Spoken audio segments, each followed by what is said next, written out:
Welcome to new TV Telugu. ఇప్పుడు AP top 10 చూద్దాం.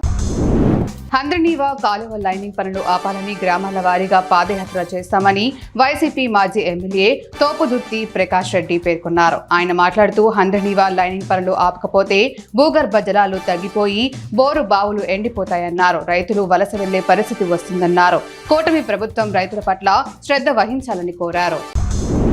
తిరుమలకు శ్రీవారి భక్తులు చేరుకోకుండానే ఆటో వాలాలు 3 నామాలు పెడుతున్నారంటూ పలువురు ఆవేదన వ్యక్తం చేస్తున్నారు. టైమ్ స్లాట్ టికెట్లు ఇప్పిస్తామని తిరుపతి నుంచి శ్రీవారి మెట్లకు భక్తులను తరలిస్తూ 7 నుంచి 10,000 రూపాయలకు పైగా వసూలు చేస్తున్నారు. టికెట్ల కోసం శ్రీవారి మెట్ల మార్గం వద్దకు భారీగా భక్తులు చేరుకుంటున్నారు.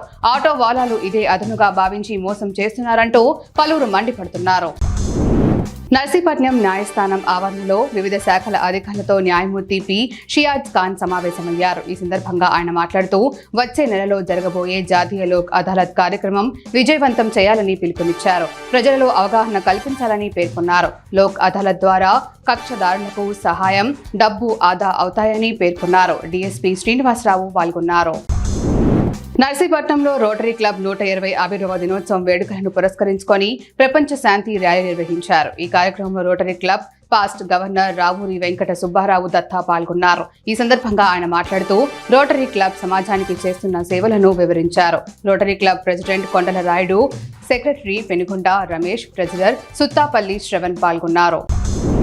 పామర్రు పారశీలత కళ్యాణ మండపంలో టీడీపీ జాతీయ ప్రధాన కార్యదర్శి, పోలిట్ బ్యూరో సభ్యులు వర్ల రామయ్య అధ్యక్షతన కృష్ణా గుంటూరు జిల్లాల పట్టభద్రులు, శాసన మండలి అభ్యర్థి ఆలపాటి రాజేంద్ర ప్రసాద్ అఖండ గెలుపు నిమిత్తం ఆత్మీయ సమావేశం నిర్వహించారు. ఈ సమావేశంలో నియోజకవర్గ పరిశీలకులు విజయ్ కుమార్, రాష్ట్ర గౌడ్ వెల్ఫేర్ మరియు development corporation chairman Veeranki Venkata Gurumurthy తదితరులు పాల్గొన్నారు. బొబ్బిలి టీబీఆర్ ఫంక్షన్ హాలులో ఇండియన్ మెడికల్ అసోసియేషన్ ఆధ్వర్యంలో 2 రోజుల సైంటిఫిక్ డే కార్యక్రమాలు ప్రారంభమయ్యాయి. స్థానిక ఏఎంఏ అధ్యక్ష కార్యదర్శులు డాక్టర్ గుల్లా రామ్ నరేష్ ఆధ్వర్యంలో జరిగిన సెమినార్లో వైద్య నిపుణులు ప్రసంగించారు.